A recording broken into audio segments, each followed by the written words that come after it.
بسم اللہ الرحمن الرحیم۔ حضور صلی اللہ علیہ وسلم کا ارشاد ہے کہ جو شخص اللہ کے لیے حج کرے اس طرح کہ حج میں نہ رفث یعنی فحش بات ہو اور نہ فسق ہو یعنی حکم عدولی، وہ حج سے ایسا واپس ہوتا ہے جیسا اس دن تھا جس دن ماں کے پیٹ سے نکلا تھا۔ حضور اقدس صلی اللہ علیہ وسلم کا ارشاد ہے کہ جو شخص اللہ کے لیے حج کرے اس طرح کہ اس حج میں نہ رفث یعنی فحش بات ہو اور نہ فسق ہو یعنی حکم عدولی، وہ حج سے ایسا واپس ہوتا ہے جیسا اس دن تھا جس دن ماں کے پیٹ سے نکلا تھا۔ جب بچہ پیدا ہوتا ہے وہ معصوم ہوتا ہے کہ اس پر کوئی گناہ، کوئی لغزش، کسی قسم کی داغ گیری کچھ نہیں ہوتی۔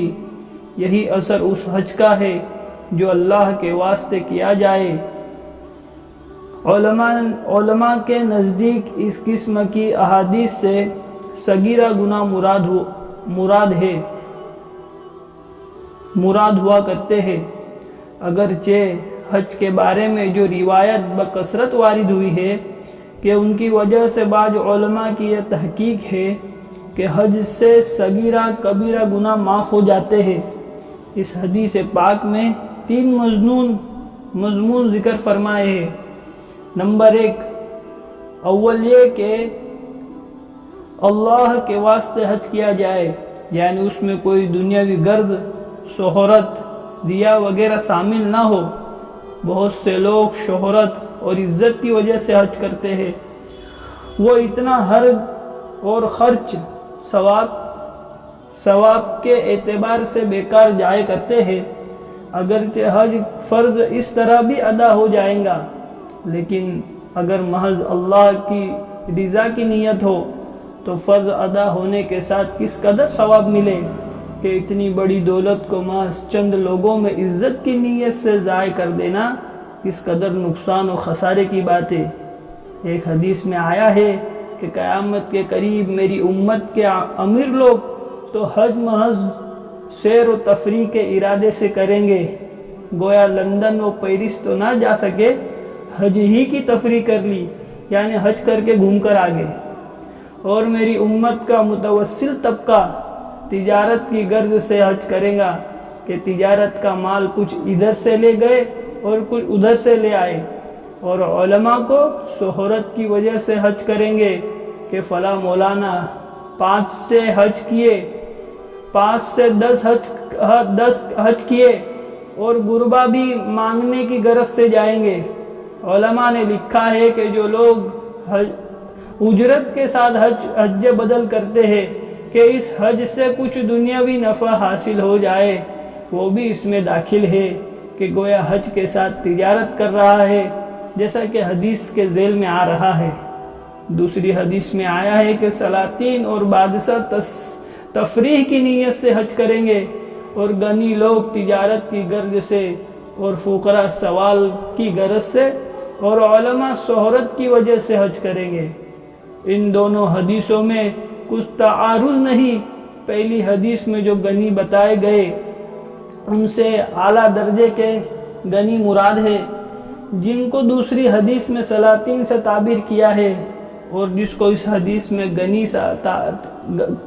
سے تعبیر کیا ہے وہ سلاطین سے کم درجہ مراد ہے، جس کو پہلی حدیث میں متوسلین طبقے سے تعبیر کیا ہے۔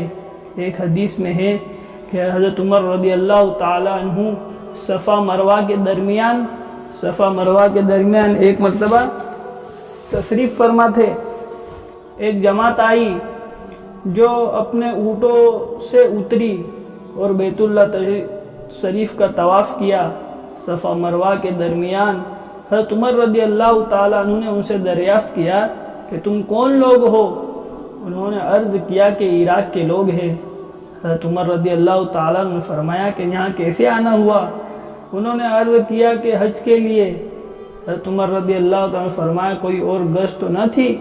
مثلا اپنی میراث کا کسی سے مطالبہ ہو یا کسی قرضدار سے روپیہ وصول کرنا ہو یا کوئی اور تجارت کی غرض ہو؟ انہوں نے عرض کیا نہیں، کوئی دوسری غرض نہیں۔ حضرت عمر رضی اللہ تعالیٰ نے فرمایا کہ اثر نو اعمال کرو، یعنی پہلے سارے گناہ تمہارے معاف ہو چکے ہیں۔ یعنی کہ اگر کوئی غرض نہیں ہے، صرف اللہ کو راضی کرنے کی غرض سے اگر انسان حج کرے گا تو اس کے تمام گناہ اللہ معاف کر دیں گے۔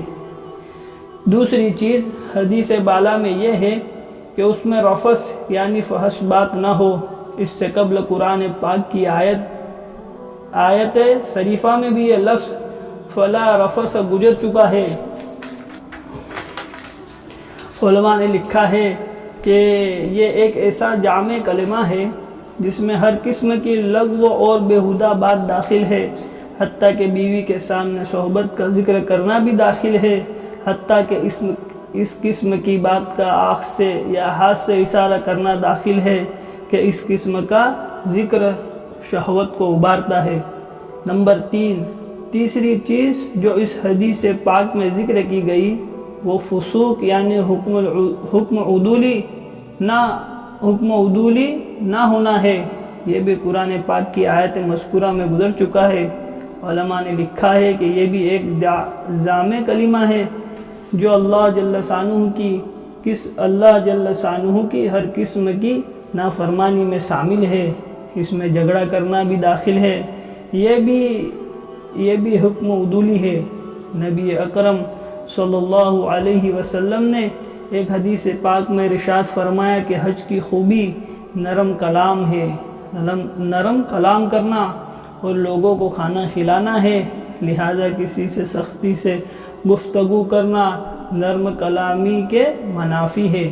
اسی لیے ضروری ہے کہ آدمی اپنے ساتھیوں پر بار بار اعتراض نہ کیا کرے، بد دعا اور سختی سے پیش نہ آئے، ہر شخص کے ساتھ تواضع سے اور خوش خلقی سے پیش آئے۔ علماء نے لکھا ہے خوش خلقی یہ نہیں کہ دوسروں کو تکلیف نہ پہنچے، بلکہ خوش خلقی یہ ہے کہ اذیتوں کو برداشت کرے۔ سفر کے معنی لغت میں ظاہر کرنے کے ہیں۔ علماء نے لکھا ہے کہ سفر کو سفر اسی وجہ سے کہا جاتا ہے کہ اس میں آدمی کے اخلاق ظاہر ہوتے ہیں۔